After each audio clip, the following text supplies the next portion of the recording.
hauwezi kupigana vita usivyovifahamu. Hauwezi kupigana na pepo pasipo kulijua hilo pepo. Hauwezi kutoka kwenye mateso pasipo kujua kwamba niko kwenye mateso. Mnanielewa? Mnanielewa? Kuna mtu mmoja alinipigia simu akaniambia, tena anaishi maeneo haya, simfahamu. Akaniambia, mchungaji, naomba niombee. Akanieleza matatizo, ukiyasikia yale matatizo mpaka masikio yanawasha.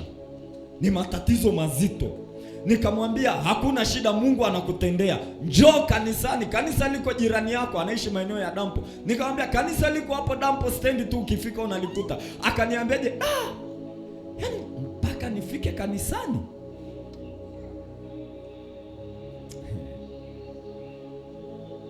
Sema, Baba, kwa jina la Yesu, nipe neema ya kukujua.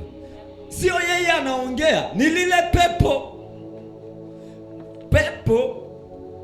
la kukuzuia kwenye familia likikukaa, alafu likasikia mchungaji ametangaza maombi ya kuombea familia, yaani hiyo siku litakupa hata safari ya kwenda Dar. Liko tayari siku hiyo likupe ofa ya kupanda ndege, na hujawahi panda ndege maisha yako yote. Yaani utasema, maombi kaa tu, nitaomba kila siku, wacha leo niende Dar na ndege. Kumbe pepo linajua hiyo siku ukifika kanisani ndo mpenyo wako umetoka jumla.